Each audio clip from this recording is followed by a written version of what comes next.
यहाँ पर एक क्वेश्चन है, विच सब्सटेंस, ठीक है ना, कौन सा सब्सटेंस है, कौन सा पदार्थ है, is serving as a reducing agent, जो रिड्यूसिंग एजेंट की तरह बिहेव कर रहा है, ठीक है ना, इन द फॉलोइंग रिएक्शन।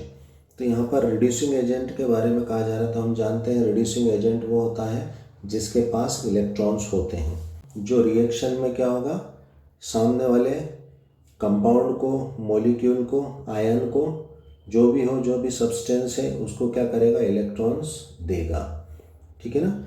तो इसके पास इलेक्ट्रॉन्स होते हैं रिड्यूसिंग एजेंट के पास, और ये क्या करता है, सामने वाले सब्सटेंस को इलेक्ट्रॉन्स देता है और वो इलेक्ट्रॉन एक्सेप्ट कर लेता है।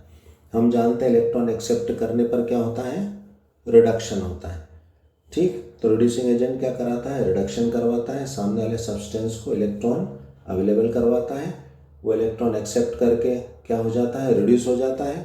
और इस रिड्यूसिंग एजेंट ने क्या करे, इलेक्ट्रॉन्स उस सब्सटेंस को दिए, तो ये क्या होता है, इसके पास इलेक्ट्रॉन्स की कमी आ जाती है, तो ये खुद क्या हो जाता है, ऑक्सीडाइज हो जाता है, ठीक है। तो यहाँ पर हम यही देखेंगे कि रिएक्शन स्टार्ट होने के पहले किसके पास इलेक्ट्रॉन है, और रिएक्शन में जब वो चेंज हुआ, जो प्रोडक्ट बना, तो उसमें उसकी ऑक्सीडेशन स्टेट में क्या चेंज आया, ठीक है ना। तो जैसा कि अभी हमने आपको बताया कि रिड्यूसिंग एजेंट के पास इलेक्ट्रॉन्स होते हैं और वो सामने वाले सब्सटेंस को इलेक्ट्रॉन देता है, तो इसके पास से क्या होता है, इलेक्ट्रॉन्स चले जाते हैं, तो ये इस पर क्या आ जाता है, पॉजिटिव चार्ज बढ़ जाता है, यानी इसकी ऑक्सीडेशन स्टेट बढ़ जाती है।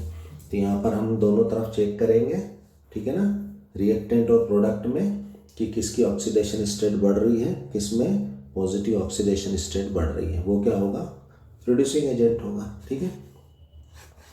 तो यहाँ पर अगर हम देखें तो H पॉजिटिव है, और यहाँ पर हाइड्रोजन किस में चेंज हुआ, H2O में। तो हम जानते हैं ऑक्सीजन की ऑक्सीडेशन स्टेट क्या होती है, 2 नेगेटिव, ठीक है। तो हम जानते हैं कोई भी मॉलिक्यूल जब बनता है तो वो क्या होता है, ओवरऑल उसके ऊपर 0 होता है, और 0 कब होता है, जब टोटल पॉजिटिव टोटल नेगेटिव से कैंसिल हो जाते हैं। तो H2O हम जानते हैं न्यूट्रल होता है, 0 होता है। तो यहाँ पर ऑक्सीजन के ऊपर 2 नेगेटिव है, तो डेफिनेटली हाइड्रोजन के ऊपर क्या होंगे, 2 पॉजिटिव, ठीक। तो 2 पॉजिटिव और 2 हाइड्रोजन है, तो हर हाइड्रोजन पे 1 पॉजिटिव होगा, यानी कुल मिलाकर हाइड्रोजन पर यहाँ पर भी पॉजिटिव और यहाँ पर भी एक ही पॉजिटिव है, ठीक। तो यहाँ पर इसका ना ऑक्सीडेशन हुआ ना रिडक्शन हुआ, तो हमारा ये ऑप्शन नहीं होगा। फिर यहाँ पर अगर हम क्रोमेट में अगर देखें, डाइक्रोमेट में, ठीक है ना, तो यहाँ पर क्या है, ऑक्सीजन के ऊपर हम जानते हैं क्या होता है, 2 नेगेटिव होता है ऑक्सीडेशन स्टेट। तो एक ऑक्सीजन पे 2 नेगेटिव, तो यहाँ पर कितनी है, 7 ऑक्सीजन है, तो क्या हो जाएगा, एक पे 2 नेगेटिव, तो 7 ऑक्सीजन पे क्या हो जाएंगे, 14 नेगेटिव हो जाएंगे, ठीक है। और इसके ऊपर क्या है, ओवरऑल Cr2O7 पे 2 नेगेटिव, तो जो ओवरऑल नेगेटिव होता है उसको हम इसमें से माइनस कर देते हैं, ठीक है। तो जब 14 में से 2 नेगेटिव को अगर हम माइनस करेंगे, ठीक है, तो क्या हो जाएगा, ये 12 नेगेटिव हो जाएगा चार्ज, क्योंकि चार्ज तो नेगेटिव में है, ठीक है। तो 2 माइनस करने पर क्या होगा, 2 माइनस करने पर ये क्या हो जाएगा, 12 नेगेटिव हो जाएगा। जैसा कि हमने अभी बताया कि कोई भी मॉलिक्यूल बनता है तो क्या होता है, वो न्यूट्रल होता है, 0 होता है, यानी जितने पॉजिटिव होते हैं उतने ही नेगेटिव होते हैं। तो यहाँ पर नेगेटिव कितने हैं, -12, तो सीधी सी बात है, क्रोमियम के ऊपर क्या होंगे, +12, ठीक है।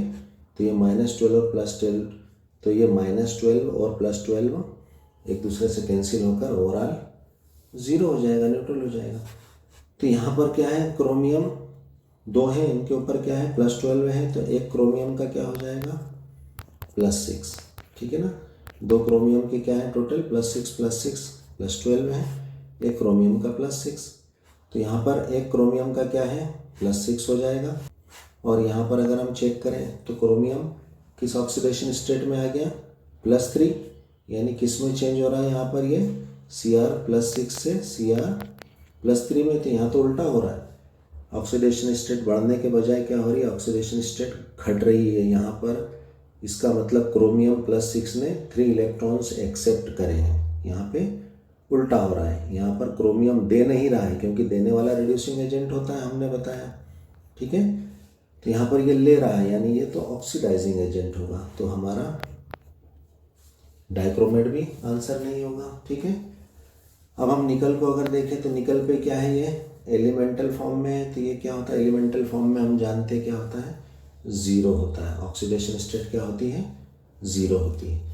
और यहाँ पर अगर हम राइट साइड में अगर देखें तो प्रोडक्ट में क्या हो रही है, इस पे निकल पर ऑक्सीडेशन स्टेट बढ़ रही है टू पॉजिटिव। और जैसा कि हमने कहा कि रिड्यूसिंग एजेंट वो होता है जिसके पास इलेक्ट्रॉन होते हैं और वो रिएक्शन में इलेक्ट्रॉन्स सामने वाले जो भी सब्सटेंस है उसको ये इलेक्ट्रॉन्स देकर खुद क्या हो जाता है, ऑक्सीडाइज हो जाता है, यानी ऑक्सीडेशन स्टेट बढ़ जाती है इलेक्ट्रॉन देने के बाद।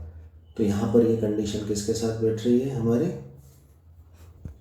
निकल के साथ ये कंडीशन बैठ रही है। ठीक है ना, यानी निकल क्या है, रिड्यूसिंग एजेंट है, तो यहाँ पर हमारा आंसर डी होगा।